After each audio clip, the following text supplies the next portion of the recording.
رسول اللہ صلی اللہ علیہ وسلم کے پاس کچھ لوگ آئے، مشرکین آ کے سوال کرتے ہیں اپنے رب کا نسب نامہ تو بیان کیجئے، تو اللہ رب العزت نے سورۃ الاخلاص کو نازل کر دیا۔ قل هو اللہ احد، کہہ دیجئے وہ اللہ ایک ہے، اللہ الصمد، اللہ بے نیاز ہے، لم یلد ولم یولد، نہ اس نے جنا اور نہ وہ جنا گیا، یعنی نہ اس کی اولاد ہے اور نہ ہی وہ کسی کی اولاد ہے، ولم یکن لہ کفوا احد، اور نہیں ہے اس کے لیے برابر کا کوئی ایک بھی، ولم یکن لہ کفوا احد، کوئی بھی اس کا ہمسر نہیں ہے۔ رسول اللہ صلی اللہ علیہ وسلم نے اس سورت کی عظمت کو بیان کرتے ہوئے فرمایا، میرے صحابہ، یہ سورت ثلث القرآن ہے، قرآن کا تہائی حصہ ہے۔ والذی نفسی بیدی، اس ذات کی قسم جس کے ہاتھ میں میری جان ہے، انہا لتعدل ثلث القرآن، یہ سورت اخلاص قرآن مجید کا تہائی حصہ ہے۔ اور دوسری روایت کے الفاظ ہیں، رسول اللہ صلی اللہ علیہ وسلم نے فرمایا، تم میں سے ہر شخص یہ کام تو کر سکتا ہے اگر وہ کرنا چاہے۔ وہ کام کیا ہے؟ تم میں سے کوئی اس بات سے عاجز ہے کہ وہ ایک رات میں تہائی قرآن پڑھ لے؟ ایعجز احدکم ان یقرأ ثلث القرآن فی لیلہ فإنه من قرأ قل هو اللہ احد اللہ الصمد فی لیلۃ فقد قرأ لیلته ثلث القرآن، جو رات کے وقت سورۃ الاخلاص کی تلاوت کر لیتا ہے گویا کہ اس نے قرآن کا تہائی حصہ پڑھ لیا۔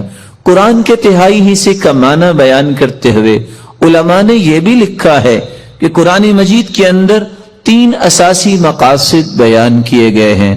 اللہ کی توحید کو بیان کیا گیا، اللہ کے اوامر اور نواہی کو بیان کیا گیا، اللہ تعالیٰ کے پیارے پیغمبروں اور پھر ان کی قوموں کے اخبار و قصص کو بیان کیا گیا۔ تو سورۃ الاخلاص علم التوحید، توحید کا ایک مرکز ہے، توحید کی حقیقت کو کھولنے والی یہ سورت ہے۔ اس لیے رسول اللہ صلی اللہ علیہ وسلم نے فرمایا، جس شخص کی محبت سورۃ اخلاص سے ہوگی یہ محبت اسے جنت تک لے جائے گی۔ جامع ترمذی کی روایت ہے کہ ایک آدمی اللہ کے رسول صلی اللہ علیہ وسلم کے پاس آیا اور کہنے لگا، انی احب هذه السورہ، اللہ کے رسول صلی اللہ علیہ وسلم مجھے اس سورت سے بہت محبت ہے۔ کون سی سورت؟ قل هو اللہ احد، فقال ان حبک ایاہا یدخلک الجنہ، یاد رکھنا اس سورت کے ساتھ تیری محبت تمہیں جنت میں لے جائے گی۔ یہاں تک رسول اللہ صلی اللہ علیہ وسلم نے فرمایا، من قرأ قل هو اللہ احد 10 مرات بنى اللہ له بیتا فی الجنہ، جو شخص 10 مرتبہ سورۃ الاخلاص پڑھ لیتا ہے اللہ تعالیٰ اس کا جنت میں گھر بنا دیتے ہیں۔ یہی وجہ ہے رسول اللہ صلی اللہ علیہ وسلم نے فرمایا کہ سورۃ الاخلاص قرآن مجید کی بہترین سورت ہے۔ نعم السورتان ہما یقرآن فی الرکعتین قبل الفجر، قرآن مجید کی سب سے خوبصورت صورتیں جو فجر کی نماز سے پہلے 2 رکعتوں کے اندر پڑھی جاتی ہیں، قل یا ایھا الکافرون اور قل هو اللہ احد۔ بلکہ اس سورت کے الفاظ اللہ کے ہاں اتنا مقام رکھتے ہیں، ان الفاظ کے ساتھ اگر دعا کی جائے تو یہ اسم اعظم بن جاتا ہے، جو بھی دعا کی جائے اللہ اس دعا کو رد نہیں کرتے۔ رسول اللہ صلی اللہ علیہ وسلم کے صحابی بیان کرتے ہیں، میں رسول اللہ صلی اللہ علیہ وسلم کے ساتھ مسجد میں داخل ہوا، ایک شخص نماز پڑھ رہا تھا اور دعا کر رہا تھا، اللہم انی اسألک بأنی اشہد ان لا الہ الا انت الاحد الصمد الذي لم یلد ولم یولد ولم یکن له کفوا احد۔ ان الفاظ کے ساتھ اس نے دعا کی تو اللہ کے رسول صلی اللہ علیہ وسلم فرمانے لگے، والذی نفسی بیدی لقد سأله باسمه الاعظم الذي اذا سئل به اعطى واذا دعي به اجاب اس ذات کی قسم جس کے ہاتھ میں میری جان ہے. اس شخص نے اس میں اعظم کے ساتھ دعا کی، اور جو ان کلمات کے ساتھ دعا کرتا ہے، جو بھی سوال کرتا ہے، اللہ رب العزت اسے عطا کر دیتے ہیں.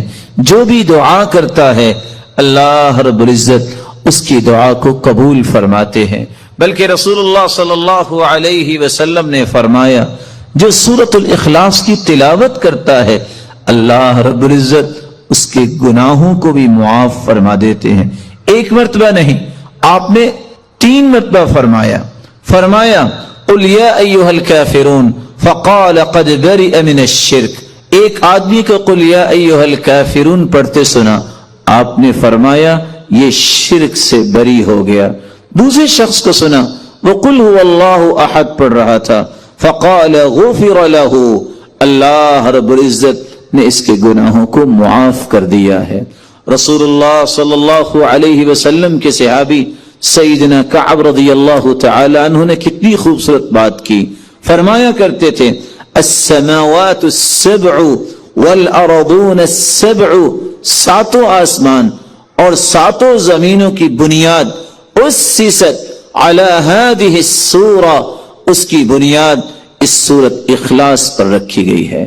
رسول اللہ صلی اللہ علیہ وسلم نے اسی لیے صحابہ کرام کو اس بات کی نوید سنائی کہ جب ایک شخص سفر میں نکلا، جب بھی وہ نماز پڑھاتا تو سورۃ الاخلاص کی تلاوت بھی کیا کرتا.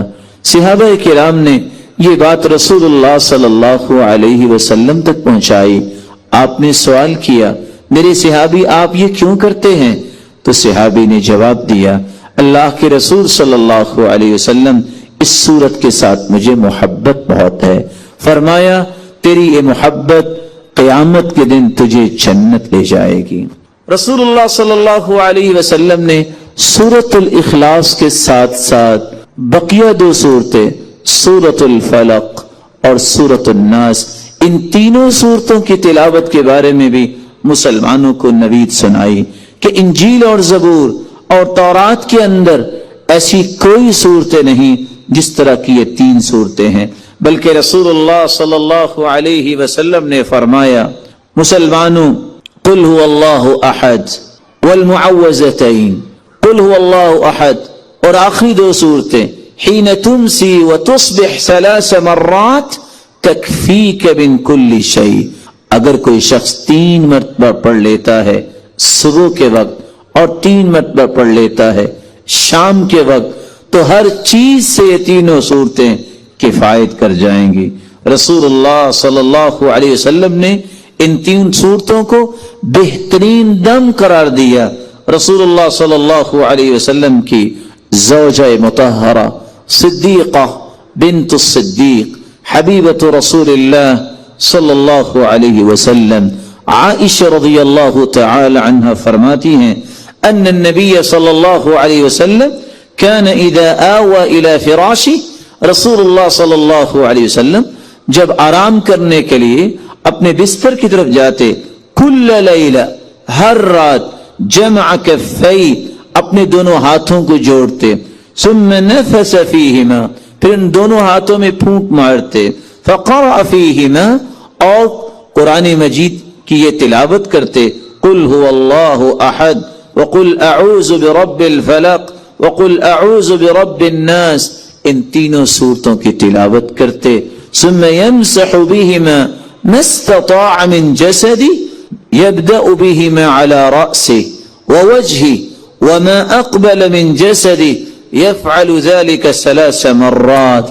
ان تینوں صورتوں کو پڑھنے کے بعد اپنے ہاتھ میں پھونکے اپنے سر پہ اور رسول اللہ صلی اللہ علیہ وسلم اپنے چہرہ انور پہ اور اپنے جسم کے سامنے ہی حصے سے اور جہاں تک آپ کا ہاتھ جاتا اپنے آپ کو دم کیا کرتے. اس صورت نے ہمیں بہت سارے پیغامات دیے ہیں. سب سے پہلا پیغام یہ ہے بندہ مومن وہی اللہ کے ہاں مقرب ہو سکتا ہے، وہی اللہ کا محبوب بن سکتا ہے جو توحید کو خالص کرتا ہے. اور سب سے بڑا پیغام اس صورت کا یہ ہے کہ اللہ کی وحدانیت کو قبول کیا جائے، کسی کو اس کے ساتھ شریک نہ کیا جائے، کسی کو ساجی نہ سمجھا جائے. دوسرا اس صورت کا پیغام یہ ہے کہ اگر اللہ کے رسول صلی اللہ علیہ وسلم نے فرما دیا تو میری اور آپ کی زندگی کے معمولات میں یہ آ جانا چاہیے کہ میں صبح اور شام اس صورت کی تلاوت کیا کروں. اور کبھی مجھے تیسرے پیغام کی طرف بھی ہر وقت توجہ دینی چاہیے کہ اللہ کے رسول کا فرمان جب آ گیا کہ 10 مرتبہ پڑھنے سے جنت میں گھر بن جاتا ہے. آج ساری زندگی نوکری کرنے والا گھر کی خواہش لے کے بیٹھا ہوتا ہے، بسا اوقات گھر نہیں بنتا، اس کی قبر بن جاتی ہے. لیکن یہ کتنا آسان نسخہ ہے کہ انسان 10 مرتبہ اس سورت کی تلاوت کرے، اللہ اس کا جنت میں گھر بنا دے. اور پھر انسان سے تو ہر وقت گناہ سرزد ہوتے ہیں، انسان خطاؤں کا ایک مجموعہ ہے، اس لیے گناہوں کو معاف کروانا یہ بھی ایک مومن کا مطلب اور مقصد ہے. اس مقصد کو حاصل کرنے کے لیے سورۃ الاخلاص کی تلاوت کرے اور جنت کے واجب ہونے کی نوید سننا چاہتا ہے تو اس سورت کی تلاوت اور اس سورت کی فہم اور اس سورت سے محبت کرنا ضروری ہے. میرے بھائیو، باوضو ہو کر، قبلہ رخ ہو کر 4 لفظوں میں سے کوئی لفظ ضرور استعمال کرو. وَإِلَٰهُكُمْ إِلَٰهٌ وَاحِدٌ لَا إِلَٰهَ إِلَّا هُوَ الرَّحْمَٰنُ الرَّحِيمُ، یہ اسم اعظم ہے. دوسرا لفظ الف لام میم اللہ لا الہ الا هو الحی القیوم. تیسرا لفظ اللہم انی اسألک بأنی اشہدک انک انت اللہ لا الہ الا انت الاحد الصمد الذي لم يلد ولم يولد ولم يكن له كفوا احد. چوتھا لفظ اللهم لا إله إلا أنت المنان بديع السماوات والأرض ذا الجلال والإكرام. ان 4 لفظوں میں سے کوئی لفظ بھی بولو، حدیث کہتی ہے اللہ کبھی تمہاری دعا کو رد کرے نہیں. اس میں اعظم ہے یہ، اذا دعی فاجاب واذا سئل فاعطى، جو مانگو گے عطا ہوگا، جو دعا کرو گے قبول ہوگی. پھر اس کے بعد درود پڑھیے، درود پڑھنے کے بعد یقین کر کے دعا کیجیے. کیسا یقین؟ ادعوا اللہ وانتم موقنون بالاجابہ، یقین ہوگا. یہ ناممکن میرے نزدیک ہے، ساری امیدوں کی ڈورے ڈاکٹر نے توڑ دی، کچھ نہیں ہوگا. لیکن یہ مخلوق ہے، میں بھی نہ اور محترم ڈاکٹر صاحب بھی، فیصلہ اس کا ہونا ہے. اللہ مجھے یہ چاہیے، فلیعزم المسئلہ، چمٹ کے دعا کیجیے یقین کے ساتھ کہ وہ ضرور سنے گا. لیکن اگر آپ باقاعدہ دعا کرنا چاہتے ہیں، باوضو ہو جائیے، باوضو ہو کے آپ قبلہ رخ ہو کے بیٹھ جائیے، اپنے ہاتھوں کو اٹھا لیجیے. ہاتھوں کو اٹھانے کے بعد اللہ ذوالجلال کی کثرت سے تعریف کیجیے، اور اللہ ذوالجلال کی کثرت سے تعریف کرنے کے ساتھ ساتھ اپنے گناہوں کا اعتراف کیجیے، اقرار کیجیے. اللہ میں مانتا ہوں مجھ سے غلطی ہوگی، چاہتے نہ چاہتے. اللہ کے سامنے جو اعتراف کر لیتا ہے اللہ ذوالجلال اسے معاف کر. پھر ان کلمات کو تلاش کرو جو کلمات اللہ کے رسول نے سکھائے ہیں، جن کو اسم اعظم کہتے ہیں. اسم اعظم کے ساتھ کی گئی دعا رد نہیں ہوتی. وہ کون سے کلمات ہیں اسم اعظم کے؟ اللہم انی اسألک بأنی اشہدک انک لا الہ الا انت الاحد الصمد الذي لم يلد ولم يولد ولم يكن له كفوا احد. یہ بھی اسم اعظم. دوسرا اسم اعظم اللہم لا الہ الا انت المنان بدیع السماوات والارض یا ذا الجلال والاکرام. یہ بھی اسم اعظم. پہلی ابو داؤد کی روایت اور یہ جامع ترمذی کی. اور تیسرا اسم اعظم اللہم انی اسألک بأن لک الحمد لا الہ الا انت وحدک لا شریک لک المنان بدیع السماوات والارض ذو الجلال والاکرام. یہ بھی اسم اعظم. یہ سنن ابن ماجہ کی روایت. اور سب سے آسان اگر یاد نہیں ہو رہا وَإِلَٰهُكُمْ إِلَٰهٌ وَاحِدٌ لَا إِلَٰهَ إِلَّا هُوَ الرَّحْمَٰنُ الرَّحِيمُ. یہ بھی اسم اعظم. اگر آپ کو یہ بھی مشکل لگتا ہے الف لام میم اللہ لا الہ الا هو الحی القیوم، ان 5 اسم اعظم میں سے کوئی کلمات ضرور اختیار کریں. اس کے بعد پھر رسول اللہ صلی اللہ علیہ وسلم پہ درود بھیجے، اور درود بھیجنے کے بعد سب سے پہلے اپنے لیے دعا کریں۔ دعا کرتے وقت ایک بات کو 3 مرتبہ ضرور کہیں۔ آپ صلی اللہ علیہ وسلم کا طریقہ تھا، کان اذا دعا دعا ثلاثا واذا تکلم تکلم ثلاثا، جب بھی آپ دعا کرتے تو 3 مرتبہ دعا کرتے، اور دعا میں زور پیدا کریں۔ یہ نہ کہیں اللہ اگر تو چاہتا ہے تو دے دے، نہیں، انہ لا مستکرہ، اللہ کے فیصلوں کو کوئی روکنے والا ہے؟ یہ کہو کہ اللہ مجھے دے، کثرت سے یہ بات کہیں۔ آپ اپنے رب سے مانگ رہے ہیں، اس کے فیصلوں کو کوئی روکنے والا نہیں ہے۔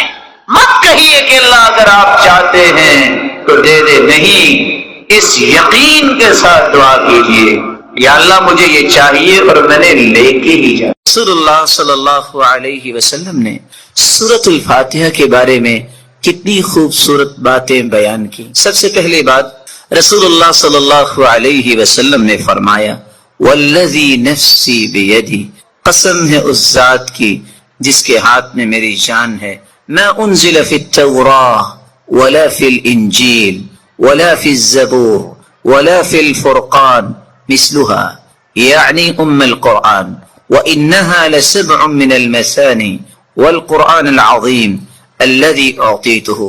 اللہ تعالیٰ نے آسمانی اور الہامی کتابوں میں سے نہ تو تورات میں ایسی صورت نازل کی، نہ انجیل میں ایسی صورت نازل کی، نہ ہی زبور میں ایسی کوئی صورت نازل کی، اور نہ ہی قرآن مجید میں ایسی صورت ہے جیسی اللہ تعالیٰ نے سورۃ الفاتحہ کو نازل کر کے اپنی مخلوق پر انعام کیا ہے۔ یہ 7 آیتیں بار بار پڑھی جانے والی ہیں۔ یہ ام القرآن بھی ہے، قرآن مجید کی ماں کا درجہ اس کو دیا گیا، ام الکتاب بھی ہے، یہ کتاب کی، کتاب اللہ کی ماں کا درجہ دیا گیا اس کو۔ رسول اللہ صلی اللہ علیہ وسلم نے ایک دوسری روایت میں فرمایا کہ سورۃ الفاتحہ یہ ایک بے مثال نور ہے، ایک ایسی روشنی ہے۔ سیدنا عبداللہ ابن عباس رضی اللہ تعالی عنہ بیان کرتے ہیں، بینما جبریل قاعد عند النبی صلی اللہ علیہ وسلم سمع نقیضا من فوقه فرفع رأسه فقال، رسول اللہ صلی اللہ علیہ وسلم کے پاس جبریل امین تشریف فرما تھے، اچانک سے ایک آواز آئی، رسول اللہ صلی اللہ علیہ وسلم نے اپنا سر مبارک اٹھایا اور پوچھا یہ آواز کیسی ہے؟ تو جبریل امین نے جواب دیا، هذا باب من السماء فتح اليوم لم يفتح قط الا اليوم، آسمان کا یہ وہ دروازہ کھلا ہے جو آج تک نہیں کھلا تھا۔ فنزل منه ملک، اور اس دروازے سے ایک فرشتہ زمین کی طرف اترا ہے۔ فقال هذا ملک نزل الى الارض لم ينزل قط، پہلے نہیں اتارا گیا یہ فرشتہ، الا اليوم، آج ہی اس کو اترنے کا حکم دیا گیا۔ فسلم، اور اس فرشتے نے اتر کر سلام کہا، وقال ابشر بنورین، اے اللہ کے محبوب 2 روشنیوں کے لیے، 2 روشنیاں اور 2 نوروں کے ساتھ آپ کو خوشخبری دینے آیا ہوں۔ اوتیتہما لم یؤتہما نبی قط قبلک، ایسے نور جو آپ سے پہلے کسی نبی کو عطا نہیں کیے گئے۔ فاتحۃ الکتاب، ایک سورۃ الفاتحہ ہے، وخواتیم سورۃ البقرہ، اور سورۃ البقرہ کی آخری آیات ہیں۔ لن تقرأ بحرف منہما الا اعطیت، سورۃ البقرہ کی آخری آیتیں اور سورۃ الفاتحہ کا کوئی بھی حرف آپ پڑھیں تو اللہ رب العزت اس ایک ایک حرف کے بدلے عطائیں کرتے ہیں۔ اور یہ روایت صحیح ترغیب میں موجود، بلکہ رسول اللہ صلی اللہ علیہ وسلم نے اس سورت کی عظمت کو بیان کرتے ہوئے صحابہ کرام کو کتنی خوبصورت بات سمجھائی۔ صحیح بخاری کا وہ واقعہ کتنا مشہور ہے کہ جب صحابہ کرام بنی سلیم کے قبیلے میں پہنچے، جب پتہ چلا، ایک آنے والی عورت نے بتایا کہ ہمارے قبیلے کے سردار کو بچھو نے کاٹ لیا ہے، کیا آپ کے پاس کوئی ایسا شخص ہے جو شخص دم کر سکتا ہو؟ تو رسول اللہ صلی اللہ علیہ وسلم کے ایک صحابی جنہوں نے صرف سورۃ الفاتحہ تلاوت کی اور اس کو دم کر دیا، رسول اللہ صلی اللہ علیہ وسلم کے اس صحابی نے اس سورۃ الفاتحہ کو پڑھنے کے بعد جب دم کیا تو وہ شخص ایسی شفا کی طرف چلا گیا وَكَأَنَّمَا نُشِطَ مِنْ عِقَالٍ، جیسے کوئی گرہ باندھی ہو کھول دی جائے۔ رسول اللہ صلی اللہ علیہ وسلم کے صحابہ نے کہا جب تک اللہ کے رسول سے بات نہ ہو جائے تو یہ انہوں نے جو 30 بکریاں بطور عوض اس کے دیا ہے ہم اس وقت تک کوئی بات نہیں کریں گے۔ جب رسول اللہ صلی اللہ علیہ وسلم کو یہ بات پہنچی آپ نے فرمایا وَمَا كَانَ يُدْرِي أَنَّهَا رُقْيَ اقْسِمُوا وَاضْرِبُوا لِي بِسَهْمٍ، آپ کو پتہ نہیں اللہ تعالیٰ نے اس سورت کو شفا بنا کے، اس سورت کو دم بنا کے نازل کیا ہے۔ اور یہی بات ابن القیم رحمت اللہ علیہ نقل کرتے ہیں کہ میں نے کتنے سفر کیے اور جب بھی میں بیمار ہوا تو میں نے اللہ کے پیارے پیغمبر کی اس بات پہ یقین کر کے دوائی نہیں لی بلکہ سورۃ الفاتحہ پڑھتا اور میں دم کر لیتا اپنے آپ کو، اللہ رب العزت مجھے شفا یاب کر دیتے۔ سورۃ الفاتحہ یہ عظیم ترین سورت ہے۔ رسول اللہ صلی اللہ علیہ وسلم کے صحابی سیدنا ابو سعید بن معلی بیان کرتے ہیں مر بی النبی صلی اللہ علیہ وسلم وانا اصلی، اللہ کے رسول صلی اللہ علیہ وسلم میرے پاس سے گزرے، میں نماز پڑھ رہا تھا، مجھے انہوں نے آواز دی، میں نے سلام پھیرا اور سلام پھیرنے کے بعد اللہ کے رسول صلی اللہ علیہ وسلم کی خدمت اقدس میں حاضر ہوا۔ آپ نے فرمایا میں نے آپ کو آواز دی الم یقل اللہ یا ایھا الذین آمنوا استجیبوا للہ وللرسول، آپ نے اللہ کا یہ کلام نہیں سنا کہ جب اللہ اور اس کے رسول کی بات ہو تو اس بات کو فوراً مانو، لبیک کہو۔ کہا اللہ کے رسول صلی اللہ علیہ وسلم میں نماز پڑھ رہا تھا، پھر اللہ کے رسول صلی اللہ علیہ وسلم نے فرمایا الا اعلمک اعظم سورۃ فی القرآن قبل ان اخرج، کیا میں تمہیں قرآن مجید کی سب سے عظیم سورت نہ سکھا دوں اس سے پہلے کہ تم مسجد سے نکل جاؤ، اپنے گھر کو لوٹ جاؤ؟ میں نے کہا کیوں نہیں؟ تو رسول اللہ صلی اللہ علیہ وسلم نے جو سورت سکھائی جو قرآن مجید کی عظیم ترین سورت ہے وہ سورۃ الفاتحہ کی تعلیم دی۔ یہی وجہ ہے رسول اللہ صلی اللہ علیہ وسلم نے یہ فیصلہ سنا دیا، کاش اس فیصلے کو بھی امت مان لے، لا صلاۃ لمن لم یقرأ بفاتحۃ الکتاب، جو شخص نماز کے اندر سورۃ الفاتحہ نہیں پڑھتا اس کی نماز نہیں ہوتی، جیسا کہ صحیح بخاری کی روایت ہے۔ اور صحابی تو بیان کرتے ہیں عبادہ بن صامت رضی اللہ تعالی عنہ کہ فجر کی نماز ہم نے پڑھی اللہ کے رسول صلی اللہ علیہ وسلم کے پیچھے، جب رسول اللہ صلی اللہ علیہ وسلم قرآن کی تلاوت کر رہے تھے فثقلت علیہ القراءہ، قرات آپ پہ بوجھل ہوئی، رسول اللہ صلی اللہ علیہ وسلم نے سلام پھیرا اور سوال کیا لعلکم تقرؤون خلف امامکم، کیا تم امام کے پیچھے بھی پڑھتے ہو؟ تو صحابہ کرام نے کہا جی ہاں۔ تو رسول اللہ صلی اللہ علیہ وسلم نے فرمایا لا تقرؤوا لا تفعلوا كما في روایت اخرى، دوسری روایت کے الفاظ ہیں لا تفعلوا الا بفاتحة الكتاب، امام کے پیچھے کھڑے ہو کر تم صرف سورۃ الفاتحہ پڑھا کرو، فإنه لا صلاة لمن لم يقرأ بها، کیونکہ سورۃ الفاتحہ پڑھنے کے بغیر نماز نہیں ہوتی۔ یہ ایسی خوبصورت اور ایسی مبارک سورت ہے جو اللہ اور اس کی مخلوق کے درمیان مکالمے کا ایک خوبصورت جوہر ہے، ایسا گوہر ہے انسان الحمدللہ رب العالمین کہتا ہے تو اللہ رب العزت فرماتے ہیں حمیدنی عبدی، میرے بندے نے میری حمد و توصیف بیان کی۔ جب بندہ مومن الرحمن الرحیم کہتا ہے تو اللہ رب العزت فرماتے ہیں اثنى علی عبدی، میرے بندے نے میری تعریف کی ہے۔ جب بندہ مومن یہ کہتا ہے مالک یوم الدین تو اللہ رب العزت فرماتے ہیں مجدنی عبدی، میرے بندے نے میری بزرگی بیان کی ہے۔ جب انسان بندہ مومن یہ کہتا ہے ایاک نعبد و ایاک نستعین تو اللہ رب العزت فرماتے ہیں ھذا بینی و بین عبدی ولعبدی ما سأل، یہ میرے اور میرے بندے کے درمیان ہے، جو کچھ بھی میرا بندہ مانگے گا میں اسے عطا کروں گا۔ تو اللہ رب العزت کے ساتھ ہم کلام ہونے کا یہ خوبصورت ذریعہ ہے۔ تو آئیے اس سورت کی طرف چلتے ہیں اور اس کے معنی کو سمجھنے کی کوشش کرتے ہیں۔ بسم اللہ الرحمن الرحیم، الحمد للہ رب العالمین۔ الحمد تمام تعریفیں، للہ اللہ کے لیے ہیں، رب العالمین جو تمام جہانوں کا رب ہے، الرحمن الرحیم جو بہت مہربان ہے، الرحیم نہایت رحم کرنے والا ہے، مالک یوم الدین مالک ہے، یوم الدین بدلے کے دن کا، جزا کے دن کا، ایاک نعبد و ایاک نستعین، ایاک نعبد ہم عبادت کرتے ہیں صرف تیری ہی، و ایاک نستعین اور ہم مدد چاہتے ہیں صرف تیری ہی اے اللہ۔ اہدنا الصراط المستقیم ہدایت دے ہمیں، الصراط المستقیم سیدھے راستے کی، صراط الذین انعمت علیہم راستہ ان کا جن پر تو نے انعام کیا، غیر المغضوب علیہم نہ کہ ان کا راستہ جن پر غضب کیا گیا، ولا الضالین اور نہ ان کا راستہ جو گمراہ ہوئے۔ رسول اللہ صلی اللہ علیہ وسلم کے فرامین کی روشنی میں اس سورت کی 5 باتیں ہمیں یاد رکھنی چاہیے۔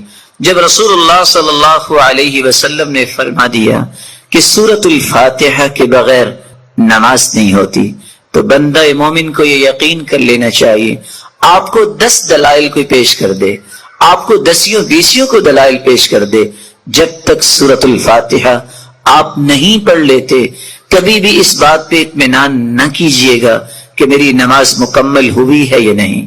مکمل اس وقت ہوگی جب سورۃ الفاتحہ کی تلاوت کی جائے گی۔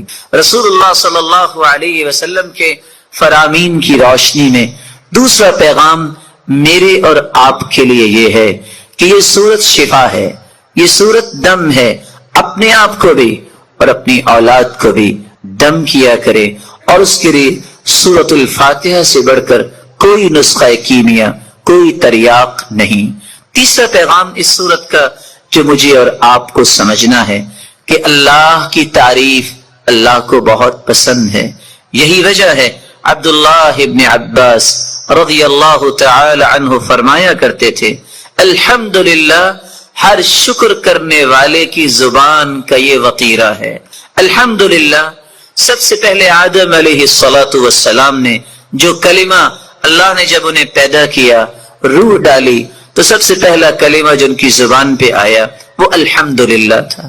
نوح علیہ السلام نے بھی کہا فَقُلِ الْحَمْدُ لِلَّهِ الَّذِي نَجَّانَا مِنَ الْقَوْمِ الظَّالِمِينَ، اور ابراہیم علیہ السلام نے بھی یہی کہا الحمدللہ الذی وہب لی علی الکبر اسماعیل واسحاق، اور داؤد اور سلیمان علیہم السلام کے قصے میں بھی یہی بات ملتی ہے، وقال الحمدللہ الذی فضلنا علی کثیر من عباده المؤمنین، اور اللہ رب العزت نے اپنے پیغمبر سے بھی مخاطب ہو کر فرمایا وقل الحمدللہ الذی لم يتخذ ولدا، اور اللہ رب العزت نے قرآن مجید میں اس بات کا تذکرہ کیا کہ جنتیوں کی زبان پہ بھی اگر کوئی بات ہوگی تو وہ یہی ہوگی الحمدللہ الذی اذهب عنا الحزن، اور وآخر دعواہم ان الحمدللہ رب العالمین، اور حدیث یہ بتاتی ہے اول من یدعى الى الجنہ الحمادون، سب سے پہلے اگر جنت کی طرف کسی کو آواز دی جائے گی، بلایا جائے گا، تو وہ لوگ ہوں گے الحمادون جو اللہ کی تعریفیں کرنے والے ہیں۔ اور اللہ کے رسول صلی اللہ علیہ وسلم کو قیامت کے دن جو جھنڈا دیا جائے گا لواء الحمد، وہ اللہ کی تعریف کا پرچم ہوگا۔ آدم فمن سواہ تحت لوائی، رسول اللہ صلی اللہ علیہ وسلم نے فرمایا آدم سے لے کر قیامت تک آنے والی آدمیت بشمول انبیاء اور انسانیت میرے اس پرچم تلے ہوگی، اور اللہ کے رسول صلی اللہ علیہ وسلم کو مقام محمود عطا کیا جائے گا۔ اللہ کی تعریف یہ اللہ کو بہت پسند ہے، اور اس بات کو سمجھانے کے لیے میں ایک اور حدیث پیش کرنا چاہوں گا۔ رسول اللہ صلی اللہ علیہ وسلم کے صحابی بیان کرتے ہیں قیامت کو جو ترازو قائم کیا جائے گا جس ترازو میں نیکیاں اور برائیاں ان کا وزن ہوگا، اتنا بڑا ترازو ہوگا. لو وضعت السماوات والارض ومن فيهن في كفة لوسعتهن، اگر ساتوں آسمان اور ساتوں زمینیں اس ترازو کے ایک پلڑے میں رکھ دیے جائیں تو ایک پلڑا بھی بھرے گا نہیں. لیکن اللہ کی تعریف کا کلمہ صحیح مسلم کی روایت کی روشنی میں والحمدللہ تملأ المیزان، جو اللہ کے فیصلوں پر خوش ہو کر اللہ کی تعریف کرتے ہوئے یہ کلمہ اپنی زبان پہ لے آتا ہے الحمدللہ، تو اس مبارک کلمے کی وجہ سے قیامت کے دن میزان کے دونوں پلڑے نیکیوں سے بھر جائیں گے، جبکہ ایک پلڑا 14 کے 14 طبق رکھ دینے سے بھی بھرے گا نہیں. اللہ رب العزت ہمیں اللہ کی کثرت سے تعریف کرنے اور اس کے ذکر کرنے کی توفیق عطا فرمائے. چوتھی نصیحت اور چوتھا پیغام اس سورت کا یہ ہے کہ ہم نماز کی ہر رکعت میں جب یہ کہتے ہیں ایاک نعبد و ایاک نستعین، اللہ تیری ہی عبادت کرتے ہیں اور مدد بھی تجھ ہی سے مانگتے ہیں، تو پھر کسی بندہ مومن کو اس بات کو بھلانا نہیں چاہیے. وہ زندگی کے ہر حصے میں یہی کہے میرا رکوع، میرا قیام، میرا سجدہ، میری دعا، میری نظر و نیاز اور میرا توکل، میری انابت، میرا رجوع، ہر وہ چیز جو عبادت بن سکتی ہے وہ صرف ایک اللہ کے لیے ہے. اس کو بھلائے نہیں، اور مدد مانگتے وقت بھی اس حدیث کو بھی نہ بھلائے اور اس اقرار کو بھی نہ بھلائے. فَإِذَا اسْتَعَنْتَ فَاسْتَعِنْ بِاللَّهِ، جب بھی تم مدد طلب کرو تو اللہ سے مدد طلب کیا کرو.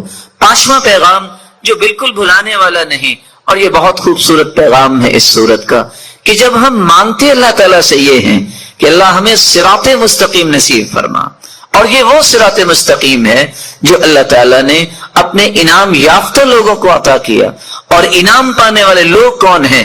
اولئک الذین انعم اللہ علیہم من النبیین والصدیقین والشہداء والصالحین. وہ انبیاء کا راستہ ہم مانگتے ہیں، صدیقین کا راستہ مانگتے ہیں، شہداء کا راستہ مانگتے ہیں، صالحین کا راستہ مانگتے ہیں. وحسن اولئک رفیقا، ان سے بڑھ کے خوبصورت رفاقت کس کی ہو سکتی ہے؟